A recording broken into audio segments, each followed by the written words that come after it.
ਸਤਿ ਸ਼੍ਰੀ ਅਕਾਲ ਸਟੂਡੈਂਟਸ, ਮੈਂ Rupinder Kaur, lecturer chemistry Guru Nanak Dev polytechnic college Ludhiana. Student, last time ਆਪਾਂ ਜਿਹੜਾ ਟੌਪਿਕ ਡਿਸਕਸ ਕੀਤਾ ਸੀ ਜਿਹਦੇ 'ਚ ਅਸੀਂ ਨੇਚਰ ਆਫ ਲਾਈਟ ਬਾਰੇ ਪੜ੍ਹਿਆ ਸੀਗਾ ਔਰ ਇਲੈਕਟ੍ਰੋਮੈਗਨੈਟਿਕ ਰੇਡੀਏਸ਼ਨਸ ਬਾਰੇ ਵੀ ਸਟੱਡੀ ਕੀਤਾ ਸੀ। Electromagnetic radiations students, electromagnetic radiations ਉਹਨਾਂ ਰੇਡੀਏਸ਼ਨਸ ਨੂੰ ਕਿਹਾ ਜਾਂਦਾ ਹੈ ਜਿਨ੍ਹਾਂ ਦੇ ਵਿੱਚ ਇਲੈਕਟ੍ਰਿਕ ਫੀਲਡ ਵੀ ਐਸੋਸੀਏਟ ਹੋਵੇ ਤੇ ਮੈਗਨੈਟਿਕ ਫੀਲਡ ਵੀ ਐਸੋਸੀਏਟ ਹੋਵੇ। ਮੀਨ ਟੂ ਸੇ ਜਿਨ੍ਹਾਂ ਰੇਡੀਏਸ਼ਨਸ ਦੇ ਵਿੱਚ ਇਲੈਕਟ੍ਰਿਕ ਫੀਲਡ ਤੇ ਮੈਗਨੈਟਿਕ ਫੀਲਡ ਇੱਕ ਦੂਜੇ ਦੇ ਪਰਪੈਂਡੀਕੂਲਰ ਹੋਣ, ਸੋ ਉਹਨਾਂ ਰੇਡੀਏਸ਼ਨਸ ਨੂੰ ਅਸੀਂ ਇਲੈਕਟ੍ਰੋਮੈਗਨੈਟਿਕ ਰੇਡੀਏਸ਼ਨਸ ਕਹਿੰਦੇ ਆ। ਹੁਣ ਅਸੀਂ ਗੱਲ ਕਰਾਂਗੇ ਇਲੈਕਟ੍ਰੋਮੈਗਨੈਟਿਕ ਸਪੈਕਟਰਮ। ਇਲੈਕਟ੍ਰੋਮੈਗਨੈਟਿਕ ਸਪੈਕਟਰਮ ਸਾਡੇ ਕੋਲ ਕੀ ਹੈ? ਜਿੰਨੀਆਂ ਵੀ ਸਾਨੂੰ ਇਲੈਕਟ੍ਰੋਮੈਗਨੈਟਿਕ ਰੇਡੀਏਸ਼ਨਸ ਅੱਜ ਤੱਕ ਪਤਾ ਹੈ, ਜਦੋਂ ਅਸੀਂ ਉਹਨਾਂ ਰੇਡੀਏਸ਼ਨਸ ਨੂੰ ਉਹਨਾਂ ਦੀ ਵੇਵਲੈਂਥ ਦੇ ਵੱਧਦੇ ਕ੍ਰਮ ਦੇ ਅਨੁਸਾਰ ਜਾਂ ਉਹਨਾਂ ਦੀ ਫ੍ਰੀਕੁਐਂਸੀ ਦੇ ਘਟਦੇ ਕ੍ਰਮ ਦੇ ਅਨੁਸਾਰ ਅਰੇਂਜ ਕਰਦੇ ਆ, ਜਿਹੜਾ ਪੂਰਾ ਪੈਟਰਨ ਸਾਡੇ ਕੋਲ obtained ਹੁੰਦਾ ਹੈ, that is known as the electromagnetic spectrum. So when electromagnetic radiations are arranged in order of their increasing wavelengths or decreasing frequencies, the complete spectrum obtained is called the electromagnetic spectrum.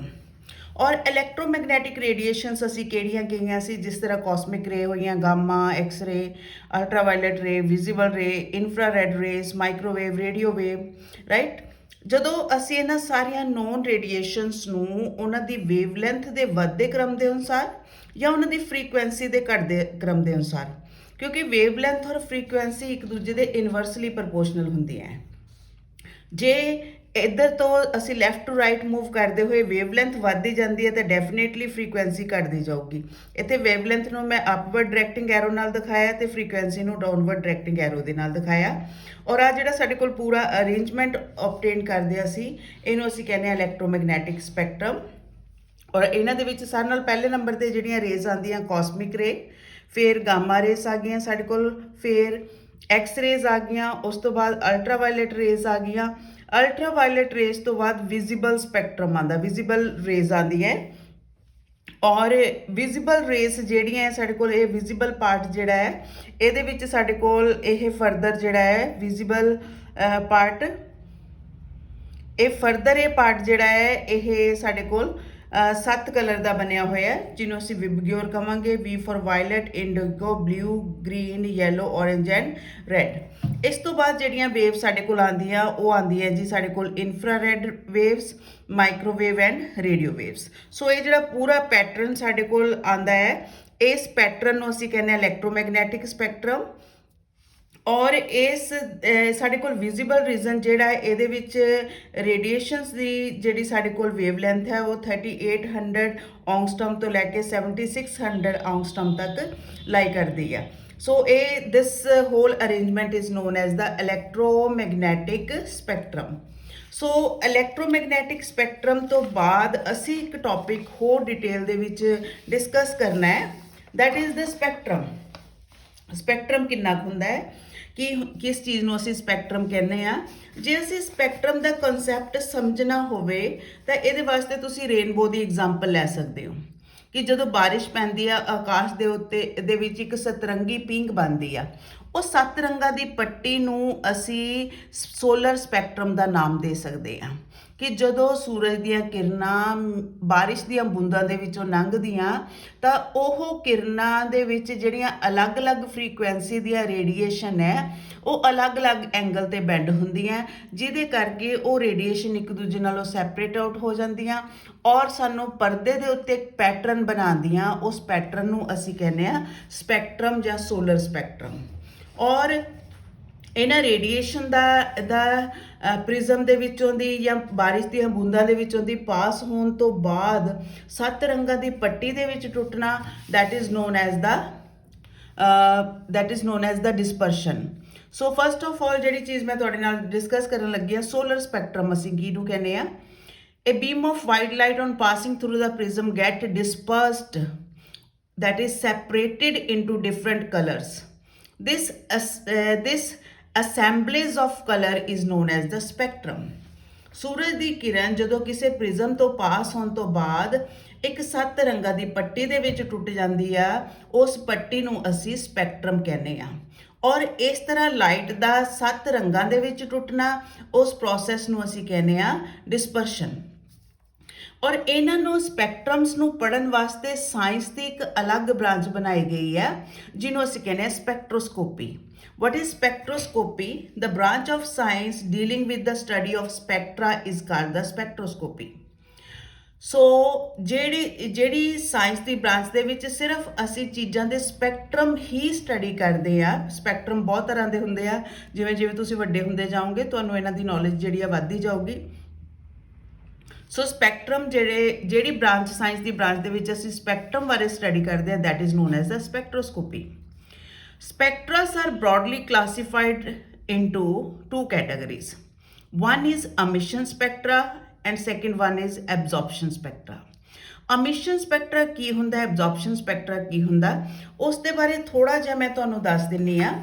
emission spectra ਮਤਲਬ ਜਦੋਂ ਅਸੀਂ ਕਿਸੇ source ਦੇ ਦੁਆਰਾ ਅਮਿਟ ਕੀਤੀ ਹੋਈ light ਦੀ study ਕਰਦੇ ਆ। ਮੰਨ ਲਓ ਸਾਡੇ ਕੋਲ ਆ ਇੱਕ ਇਲੈਕਟ੍ਰਿਕ ਬਲਬ ਹੈ। ਇਲੈਕਟ੍ਰਿਕ ਬਲਬ ਜਿਹੜਾ ਹੈ ਉਹਦੇ ਵਿੱਚੋਂ ਵਾਈਟ ਕਲਰ ਦੀ ਜਿਹੜੀ ਲਾਈਟ ਹੈ ਉਹ ਮਿਟ ਹੁੰਦੀ ਆ, ਰਾਈਟ। ਅਸੀਂ ਇਹਨੂੰ ਕਿਸੇ ਸਲਿਟ ਦੇ ਥਰੂ ਇੱਕ ਬੀਮ ਦੇ ਵਿੱਚ ਚੇਂਜ ਕਰ ਦੇਣਾ ਤਾਂ ਕਿ ਇੱਕੋ ਹੀ ਰੇ ਬਾਹਰ ਜਾਵੇ, ਬਾਕੀ ਦੀ ਜਿਹੜੀਆਂ ਰੇਜ਼ ਇੱਧਰ ਉੱਧਰ ਡਿਸਪਰਸ ਹੋ ਰਹੀਆਂ ਉਹਨਾਂ ਨੂੰ ਅਸੀਂ ਰੋਕ ਲੈਣਾ। ਔਰ ਜਦੋਂ ਇਸ ਲਾਈਟ ਦੀ ਬੀਮ ਨੂੰ ਅਸੀਂ ਪ੍ਰਿਜ਼ਮ ਦੇ ਵਿੱਚੋਂ ਦੀ ਪਾਸ ਕਰਦੇ ਹਾਂ ਔਰ ਇਹਦੇ ਪਿੱਛੇ ਜਿਹੜਾ ਪੈਟਰਨ ਬਣਦਾ ਹੈ, ਕਿਉਂਕਿ ਪ੍ਰਿਜ਼ਮ ਦੇ ਵਿੱਚ ਇਹ ਐਫੀਸ਼ੀਐਂਸੀ ਹੁੰਦੀ ਹੈ ਕਿ ਉਹ ਅਲੱਗ-ਅਲੱਗ ਫ੍ਰੀਕੁਐਂਸੀ ਜਾਂ ਅਲੱਗ-ਅਲੱਗ ਵੇਵਲੈਂਥ ਦੀਆਂ ਰੇਡੀਏਸ਼ਨ ਨੂੰ ਡਿਫਰੈਂਟ ਐਂਗਲ ਤੇ ਬੈਂਡ ਕਰਦੀ ਹੈ।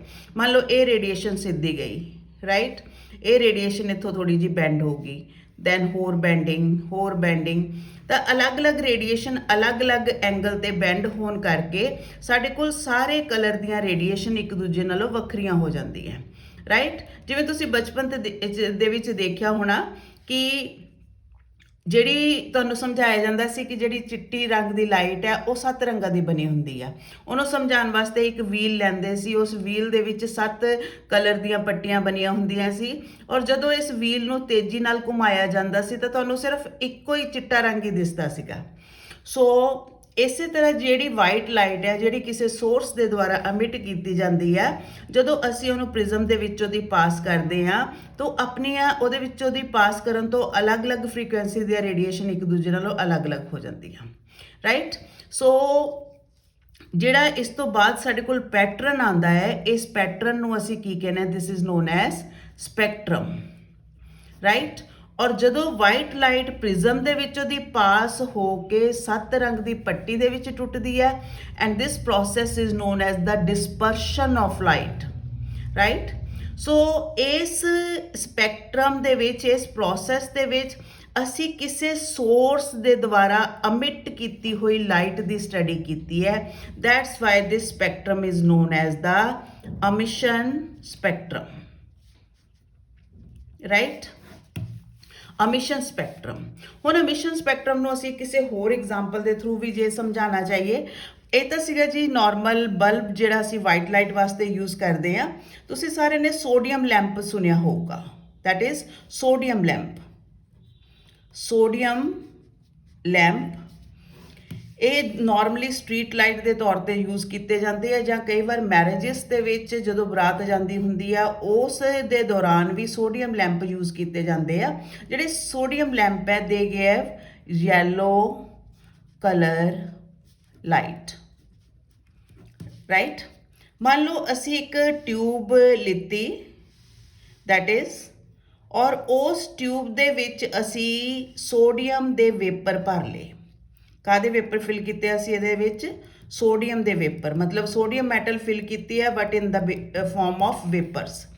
ਜਦੋਂ ਅਸੀਂ ਇਹਦੇ 'ਚ ਲੋ ਪ੍ਰੈਸ਼ਰ ਦੇ ਉੱਤੇ ਹਾਈ ਵੋਲਟੇਜ ਅਪਲਾਈ ਕਰਾਂਗੇ ਤਾਂ ਇਹ ਜਿਹੜੇ ਵੇਪਰਸ ਹੈ ਇਹ ਯੈਲੋ ਕਲਰ ਦੀ ਲਾਈਟ ਅਮਿਟ ਕਰਨਗੇ, ਰਾਈਟ। ਯੈਲੋ ਕਲਰ ਦੀ ਰੇਡੀਏਸ਼ਨ ਜਿਹੜੀ ਆ ਉਹ ਅਮਿਟ ਕਰਨਗੇ, ਰਾਈਟ। ਹੁਣ ਯੈਲੋ ਕਲਰ ਦੀ ਰੇਡੀਏਸ਼ਨ ਸੋਡੀਅਮ ਚੋਂ ਮਿਟ ਹੁੰਦੀ ਹੈ। ਜੇ ਈਜ਼ੀਲੀ ਤੁਸੀਂ ਦੇਖਣਾ ਹੋਵੇ, ਥੋੜੇ ਜਿਹੇ ਨੂਨ ਨੂੰ ਅੱਗ ਤੇ ਪਾ ਕੇ ਦੇਖ ਲਿਓ ਤਾਂ ਅੱਗ ਦਾ ਰੰਗ ਪੀਲਾ ਚੇਂਜ ਹੋ ਜਾਊਗਾ। ਤਾਂ ਸੋਡੀਅਮ ਜਿਹੜਾ ਹੈ ਉਹ ਹਮੇਸ਼ਾ ਯੈਲੋ ਕਲਰ ਦੀ ਲਾਈਟ ਜਿਹੜੀ ਆ ਉਹ ਦਿੰਦਾ ਹੈ। ਅਸੀਂ ਇਸ ਲਾਈਟ ਨੂੰ ਸਲਿੱਟ ਦੇ ਵਿੱਚੋਂ ਦੀ ਪਾਸ ਕਰਕੇ ਇੱਕ ਬੀਮ ਦੇ ਵਿੱਚ ਚੇਂਜ ਕਰ ਲੈਣਾ, ਰਾਈਟ। ਹੁਣ ਜਦੋਂ ਅਸੀਂ ਇਹਨੂੰ ਬੀਮ ਦੇ ਵਿੱਚ ਚੇਂਜ ਕਰਕੇ ਇਹਨੂੰ ਪ੍ਰਿਜ਼ਮ ਦੇ ਵਿੱਚੋਂ ਦੀ ਪਾਸ ਕਰਾਂਗੇ ਤਾਂ ਰਾਜੇ ਸਾਨੂੰ ਜਿਹੜੇ ਪਰਦਾ ਹੈ ਉਹਦੇ ਤੇ ਦੋ ਪੀਲੇ ਰੰਗ ਦੀਆਂ ਲਾਈਨਸ ਦਿਖਾਈ ਦੇਣਗੀਆਂ, ਰਾਈਟ। ਹੁਣ ਇਹ ਇੱਥੇ ਸਾਡੇ ਕੋਲ ਆਹ ਵਾਲਾ ਸਪੈਕਟਰਮ ਨਹੀਂ ਆਇਆ ਜਿਹਦੇ 'ਚ ਰੈਗੂਲਰ ਪੱਟੀ ਆਈ ਆ, ਰਾਈਟ। ਇਹਦੇ 'ਚ ਬਲਕਿ ਸਿਰਫ ਸਾਡੇ ਕੋਲ ਦੋ ਲਾਈਨਸ ਹੀ ਦਿਖਾਈ ਦੇਣਗੀਆਂ, ਉਹ ਵੀ ਯੈਲੋ ਕਲਰ ਦੀਆਂ। ਔਰ ਉਸ ਯੈਲੋ ਕਲਰ ਦੀਆਂ ਲਾਈਨਸ ਜਿਹੜੀਆਂ ਇੱਕ ਪਰਟੀਕੂਲਰ ਵੇਵਲੈਂਥ ਤੇ ਦਿਖਾਈ ਦਿੰਦੀਆਂ, ਜਿਹਦੇ ਤੋਂ ਸਾਨੂੰ ਰਿਕੋਗਨੀਸ਼ਨ ਹੋ ਜਾਂਦੀ ਹੈ ਕਿ ਇਹ ਜਿਹੜਾ ਸਪੈਕਟਰਮ ਹੈ ਸੋਡੀਅਮ ਦਾ ਸਪੈਕਟਰਮ ਹੈ। ਹੁਣ ਅਸੀਂ ਆ ਜਿਹੜਾ ਲੈਂਪ ਹੈ ਜਿਹਦੇ 'ਚ ਅਸੀਂ ਸੋਡੀਅਮ ਭਰ ਦਿੱਤਾ, ਇਹਨੂੰ ਅਸੀਂ ਸੋਡੀਅਮ ਵੇਪਰ ਲੈਂਪ ਕਵਾਂਗੇ, ਰਾਈਟ, ਜਿਹੜਾ ਕਿ ਆਪਣੇ 'ਚੋਂ ਯੈਲੋ ਕਲਰ ਦੀ ਲਾਈਟ ਦਿੰਦਾ ਹੈ। ਔਰ ਜਦੋਂ ਅਸੀਂ ਇਸ ਸੋਡੀਅਮ ਵੇਪਰ ਲੈਂਪ ਦੇ ਵਿੱਚੋਂ ਨਿਕਲਣ ਵਾਲੀ ਲਾਈਟ ਨੂੰ ਪ੍ਰਿਜ਼ਮ 'ਚੋਂ ਦੀ ਪਾਸ ਕੀਤਾ ਤਾਂ ਸਾਨੂੰ ਦੋ ਲਾਈਨਾਂ ਦਿਖਾਈ ਦਿੱਤੀਆਂ ਔਰ ਉਹ ਪਰਟੀਕੂਲਰ ਵੇਵਲੈਂਥ ਤੇ ਉਹ ਲਾਈਨਸ ਜਿਹੜੀਆਂ ਉਹ ਸਾਨੂੰ ਦਿਖਾਈ ਦਿੱਤੀਆਂ, right. So this is the spectra of sodium. ਕਿਉਂਕਿ ਇਹਦੇ 'ਚ ਅਸੀਂ ਲੈਂਪ ਦੇ ਦੁਆਰਾ ਅਮਿਟ ਕੀਤੀ ਹੋਈ ਲਾਈਟ ਨੂੰ ਸਟੱਡੀ ਕਰ ਰਹੇ ਹਾਂ, so this spectrum is also known as the emission spectrum, right। Second case ਮੈਂ ਇਹਦੇ ਤੋਂ ਉਲਟ ਲੈ ਰਹੀ ਹਾਂ। ਹੁਣ ਅਸੀਂ ਕੀ ਕੀਤਾ, ਇੱਕ ਵਾਈਟ ਲਾਈਟ ਦਾ ਸੋਰਸ ਲਿੱਤਾ, ਰਾਈਟ। ਔਰ ਉਹਦੇ ਵਿੱਚੋਂ ਜਿਹੜੀ ਲਾਈਟ ਹੈ ਉਹਨਾਂ ਨੂੰ ਅਸੀਂ ਇੱਕ ਸਲਿੱਟ ਦੇ ਵਿੱਚੋਂ ਦੀ ਪਾਸ ਕੀਤਾ, ਉਹ ਇੱਕ ਬੀਮ ਦੇ ਵਿੱਚ ਚੇਂਜ ਹੋ ਗਈ। ਹੁਣ ਇਸ ਲਾਈਟ ਦੇ ਰਸਤੇ ਦੇ ਵਿੱਚ ਅਸੀਂ ਇੱਕ ਟਿਊਬ ਦੇ ਵਿੱਚ ਭਰ ਕੇ ਸੋਡੀਅਮ ਦੇ ਵੇਪਰ ਰੱਖੇ ਆ। These are sodium vapours, right. So ਇਸ ਤੋਂ ਇਹਦੇ ਵਿੱਚੋਂ ਦੀ ਪਾਸ ਹੋਣ ਤੋਂ ਬਾਅਦ ਅਸੀਂ ਇਸ ਲਾਈਟ ਨੂੰ ਪ੍ਰਿਜ਼ਮ 'ਚੋਂ ਦੀ ਪਾਸ ਕੀਤਾ। ਪਾਸ ਕਰਨ ਤੋਂ ਬਾਅਦ ਸਾਡੇ ਕੋਲ ਜਿਹੜਾ ਪੈਟਰਨ ਆਇਆ, ਉਸ ਪੈਟਰਨ ਦੇ ਵਿੱਚ ਬਾਕੀ ਸਾਰੇ ਕਲਰ ਸੀਗੇ, ਲੇਕਿਨ ਯੈਲੋ ਕਲਰ ਦੀਆਂ ਜਿਹੜੀਆਂ ਲਾਈਨ ਸੀਗੀਆਂ ਉਹ ਇਹਦੇ ਵਿੱਚੋਂ ਮਿਸਿੰਗ ਸੀਗੀਆਂ। ਉਸ ਜਗ੍ਹਾ ਤੇ ਸਾਡੇ ਕੋਲ ਡਾਰਕ ਕਲਰ ਆਇਆ। ਜਿੱਥੇ ਸਾਡੇ ਕੋਲ ਇਹ ਲਾਈਨਾਂ ਆਉਂਦੀਆਂ ਸੀ ਉਸ ਜਗ੍ਹਾ ਤੇ ਸਾਡੇ ਕੋਲ ਇਹ ਲਾਈਨਸ ਨਹੀਂ ਦਿਖਾਈ ਦਿੱਤੀਆਂ, ਬਲਕਿ ਇੱਕ ਕੰਟੀਨਿਊਸ ਪੈਟਰਨ ਆਇਆ। ਕਿਉਂਕਿ ਇਹ ਵਾਈਟ ਲਾਈਟ ਹੈ ਤਾਂ 7 ਰੰਗ ਦੀ ਪੱਟੀ ਆਊਗੀ ਇਹਦੇ ਵਿੱਚ, ਲੇਕਿਨ ਇਹਦੇ ਵਿੱਚੋਂ ਜਿਹੜਾ ਯੈਲੋ ਰੰਗ ਹੈ ਉਹ ਮਿਸਿੰਗ ਹੋਊਗਾ, ਰਾਈਟ। ਹੁਣ ਉਹ ਯੈਲੋ ਰੰਗ ਕਿੱਥੇ ਗਿਆ, ਉਹ ਇਹਨੇ ਐਬਜ਼ੌਰਬ ਕਰ ਲਿਆ, ਰਾਈਟ। ਤਾਂ ਜਦੋਂ ਅਸੀਂ ਕਿਸੇ ਸੈਂਪਲ ਦੇ ਦੁਆਰਾ ਐਬਜ਼ੌਰਬ ਕੀਤੀ ਹੋਈ ਲਾਈਟ ਨੂੰ ਪੜ੍ਹਦੇ ਹਾਂ, ਉਹਦਾ ਸਪੈਕਟਰਮ ਡਰਾ ਕਰਦੇ ਹਾਂ, then it is known as the absorption spectrum। ਔਰ ਜਦੋਂ ਕਿਸੇ ਸੋਰਸ ਦੇ ਦੁਆਰਾ ਐਮਿਟ ਕੀਤੀ ਹੋਈ ਲਾਈਟ ਦੀ ਸਟੱਡੀ ਕਰਦੇ ਆ, ਐਮਿਸ਼ਨ ਸਪੈਕਟਰਮ, ਆ ਵੀ ਕੀ ਆ, ਐਮਿਸ਼ਨ ਸਪੈਕਟਰਮ ਹੈ। ਲੇਕਿਨ ਇੱਥੇ ਅਸੀਂ ਸੋਰਸ ਦੁਆਰਾ ਐਮਿਟ ਕੀਤੀ ਹੋਈ ਲਾਈਟ ਨੂੰ ਕਿਸੇ ਹੋਰ ਸੈਂਪਲ ਦੇ ਵਿੱਚੋਂ ਦੀ ਪਾਸ ਕਰਕੇ ਬਾਅਦ ਚੋਂ ਦੀ ਸਟੱਡੀ ਕੀਤੀ ਆ। ਇਹਦੇ ਵਿੱਚੋਂ ਲਾਈਟ ਕਿਹਨੇ ਸੋਖ ਲਈ, ਇਸ ਸੈਂਪਲ ਨੇ ਸੋਖ ਲਈ। ਤਾਂ ਸਪੈਕਟਰਾ ਜਿਹੜਾ ਲਾਈਟ ਦੀ ਐਬਜ਼ੌਰਪਸ਼ਨ ਤੋਂ ਬਾਅਦ ਅਸੀਂ ਓਬਟੇਨ ਕੀਤਾ ਹੈ, ਤਾਂ ਇਸ ਤਰ੍ਹਾਂ ਦੇ ਸਪੈਕਟਰਮ ਨੂੰ ਅਸੀਂ ਕਹਿੰਦੇ ਆ ਐਬਜ਼ੌਰਪਸ਼ਨ ਸਪੈਕਟਰਮ। ਸੋ ਸਪੈਕਟਰਮ ਦੋ ਤਰ੍ਹਾਂ ਦੇ ਆ, ਐਮਿਸ਼ਨ ਸਪੈਕਟਰਮ ਤੇ ਐਬਜ਼ੌਰਪਸ਼ਨ ਸਪੈਕਟਰਮ। ਉਸ ਤੋਂ ਬਾਅਦ ਅਸੀਂ ਇੱਕ ਕੈਟਾਗਰੀ ਦੇ ਵਿੱਚ ਹੋਰ ਇਹਨਾਂ ਨੂੰ ਵੰਡ ਸਕਦੇ ਹਾਂ। ਉਹ ਕੈਟਾਗਰੀ ਕੀ ਹੈ, continuous spectrum and discontinuous spectrum.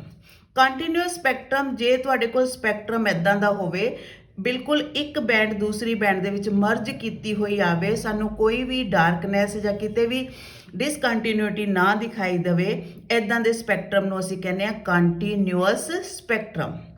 ਹੁਣ ਇਹਦੇ ਵਿੱਚ ਸਾਡੇ ਕੋਲ 7 ਰੰਗ ਦੀ ਪੱਟੀ ਨਹੀਂ ਆਈ, ਬਲਕਿ ਕੁਝ ਪਰਟੀਕੂਲਰ ਲਾਈਨ ਹੀ ਆਈਆਂ ਹੈ, ਔਰ ਇਸ ਤਰ੍ਹਾਂ ਦੇ ਸਪੈਕਟਰਮ ਨੂੰ ਅਸੀਂ ਕਵਾਂਗੇ ਲਾਈਨ ਸਪੈਕਟਰਮ। ਕਿਹੜਾ ਸਪੈਕਟਰਮ, ਲਾਈਨ ਸਪੈਕਟਰਮ। ਔਰ ਹਰ ਇੱਕ ਐਲੀਮੈਂਟ ਦਾ ਇੱਕ ਕਰੈਕਟਰਿਸਟਿਕਸ ਲਾਈਨ ਸਪੈਕਟਰਮ ਹੁੰਦਾ ਹੈ। ਜਿਸ ਤਰ੍ਹਾਂ ਕਿਸੇ ਇਨਸਾਨ ਦੀ ਉਂਗਲੀਆਂ ਦੇ ਨਿਸ਼ਾਨ ਜਿਹੜੇ ਆ, ਫਿੰਗਰਪ੍ਰਿੰਟਸ ਹੈ, ਉਹਦੀ ਪਹਿਚਾਨ ਹੁੰਦੇ ਆ, ਇਸੇ ਤਰ੍ਹਾਂ ਹਰ ਇੱਕ ਐਲੀਮੈਂਟ ਦਾ ਜਿਹੜਾ ਲਾਈਨ ਸਪੈਕਟਰਮ ਹੈ ਉਹਦੀ ਪਹਿਚਾਨ ਹੁੰਦਾ ਹੈ। ਕਿਉਂਕਿ ਹਰ ਇੱਕ ਐਲੀਮੈਂਟ ਇੱਕ ਪਰਟੀਕੂਲਰ ਵੇਵਲੈਂਥ ਤੇ ਸਪੈਕਟਰਲ ਲਾਈਨ ਸ਼ੋ ਕਰਦਾ, ਜੇ ਅਸੀਂ ਉਹ ਸਪੈਕਟਰਲ ਲਾਈਨ ਸਾਡੇ ਕੋਲ ਆ ਜਾਣ ਤਾਂ ਸੈਂਪਲ ਨੂੰ ਈਜ਼ੀਲੀ ਅਸੀਂ ਰਿਕੋਗਨਾਈਜ਼ ਕਰ ਸਕਦੇ ਹਾਂ। ਸੋ this is continuous spectrum, this is line spectrum, this is emission spectrum, this is also emission spectrum, and this spectrum is known as the absorption spectrum. So I think कि spectrum ਦਾ concept ਜਿਹੜਾ ਹੈ ਤੁਹਾਨੂੰ ਸਮਝ ਆ ਗਿਆ ਹੋਊਗਾ। ਇੱਕ ਵਾਰੀ ਫਿਰ ਮੈਂ ਇਹਨਾਂ ਨੂੰ ਰਿਪੀਟ ਕਰਦਾ। Emission spectrum, when the radiation emitted from some source, from the sun or by heating some substance to high temperature or by passing electric discharge through a gas at low pressure etc., is passed directly through the prism and then received on the photographic plate, the spectrum obtained is called the emission spectrum. The emission spectrum are mainly of two types, continuous spectrum and line spectrum. It is also known as discontinuous spectrum or also known as atomic spectra. Continuous spectra, it consists of continuous band of radiation. मतलब continuous band मतलब ਇਦਾਂ ਦਾ spectra ਹੋਵੇ ਵਿੱਚ ਕੋਈ ਵੀ gap ਸਾਡੇ ਕੋਲ ਨਾ ਹੋਵੇ, ਇਦਾਂ ਦੇ ਸਪੈਕਟਰਮ ਨੂੰ ਅਸੀਂ ਕਹਿੰਦੇ ਹਾਂ continuous spectrum. Next is line spectrum. The spectrum consists of series of line. Each line corresponds to a particular wavelength. ਇੱਦਾਂ ਦੇ ਸਪੈਕਟਰਾ ਦੇ ਵਿੱਚ ਸਾਡੇ ਕੋਲ ਪੱਟੀ ਨਹੀਂ ਆਉਂਦੀ ਰੰਗਦਾਰ, ਰੰਗਾਂ ਦੀ ਪੱਟੀ ਨਹੀਂ ਆਉਂਦੀ ਇੱਦਾਂ ਦੀ, ਬਲਕਿ ਸਾਡੇ ਕੋਲ ਕੀ ਆਉਂਦੀ ਹੈ, ਕੁਝ ਲਾਈਨਸ ਆਉਂਦੀਆਂ ਜਿਹੜੀਆਂ ਕਿ ਕਿਸੇ ਪਰਟੀਕੂਲਰ ਵੇਵਲੈਂਥ ਨੂੰ ਬਿਲੋਂਗ ਕਰਦੀਆਂ। ਤਾਂ ਇੱਦਾਂ ਦੇ ਸਪੈਕਟਰਮ ਨੂੰ ਅਸੀਂ ਕਹਿੰਦੇ ਹਾਂ ਲਾਈਨ ਸਪੈਕਟਰਮ। ਨਾਓ ਹੁਣ ਆਪਾਂ ਗੱਲ ਕਰੀਏ ਐਬਜ਼ੌਰਪਸ਼ਨ spectrum the. When the white light is allowed to pass through a gas or a solution of some salt and transmitted light is analyzed, we get dark line in the continuous spectrum. मतलब किसी भी source ਦੇ ਦੁਆਰਾ ਛੱਡੀ ਹੋਈ light ਨੂੰ ਜਦੋਂ ਅਸੀਂ ਕਿਸੇ ਸੈਂਪਲ ਦੇ ਵਿੱਚੋਂ ਦੀ ਪਾਸ ਕਰਦੇ ਹਾਂ ਤਾਂ ਸਾਡੇ ਕੋਲ ਇੱਕ ਕੰਟੀਨਿਊਅਸ ਸਪੈਕਟਰਮ ਦੀ ਬਜਾਏ ਉਹਦੇ ਵਿੱਚ ਕੁਝ ਡਾਰਕ ਏਰੀਆ ਜਿਹੜੇ ਆ ਉਹ ਦਿਖਾਈ ਦਿੱਤੇ ਜਾਂਦੇ ਆ। ਇਹਦਾ ਮਤਲਬ ਜਿੱਥੇ ਡਾਰਕ ਏਰੀਆ ਆ ਗਿਆ ਉਸ ਜਗ੍ਹਾ ਦੀ ਲਾਈਟ ਜਿਹੜੀ ਆ ਇਸ ਸੈਂਪਲ ਨੇ ਐਬਜ਼ੌਰਬ ਕਰ ਲਈ ਹੋਈ ਆ। ਠੀਕ ਹੈ, ਜਦੋਂ ਕਿਸੇ ਲਾਈਟ ਦੀ ਐਬਜ਼ੌਰਪਸ਼ਨ ਤੋਂ ਬਾਅਦ ਸਪੈਕਟਰਾ ਅਸੀਂ ਲੈਂਦੇ ਆ ਤਾਂ ਇੱਦਾਂ ਦੇ ਸਪੈਕਟਰਾ ਨੂੰ ਅਸੀਂ ਕਹਿੰਦੇ ਆ absorption spectrum. So and transmitted light is analyzed, we get dark line in the continuous spectrum. These lines correspond to a radiation of definite wavelength absorbed by the substance from white light. So this spectrum is called the absorption spectrum. For example, emission spectrum of sodium consists of two yellow lines at 589 nanometer and 589.6 nanometer. So it is called the line spectrum. मतलब ਜਿਹੜੇ sodium ਦੇ case ਦੇ ਵਿੱਚ ਅਸੀਂ ਦੋ lines obtain ਕੀਤੀਆਂ, ਇੱਕ line 589 ਤੇ ਹੈ, ਇੱਕ ਲਾਈਨ 589.6 ਤੇ ਆਉਂਦੀ ਹੈ, ਰਾਈਟ। ਸੋ ਇਹ ਸੋਡੀਅਮ ਦਾ ਲਾਈਨ ਸਪੈਕਟਰਮ ਹੈ। ਜਦੋਂ ਅਸੀਂ ਇਸ ਵੇਵਲੈਂਥ ਤੇ ਲਾਈਨ ਆਬਟੇਨ ਕਰ ਲਾਂਗੇ ਸਾਨੂੰ ਪਤਾ ਲੱਗ ਜੂਗਾ ਕਿ ਇਸ ਡਿਸਚਾਰਜ ਟਿਊਬ ਦੇ ਵਿੱਚ ਅਸੀਂ ਕਿਹੜਾ ਐਲੀਮੈਂਟ ਫਿਲ ਕੀਤਾ ਹੋਇਆ, that is sodium. But in case of absorption spectrum of sodium, we get dark line at 589 and 589.6.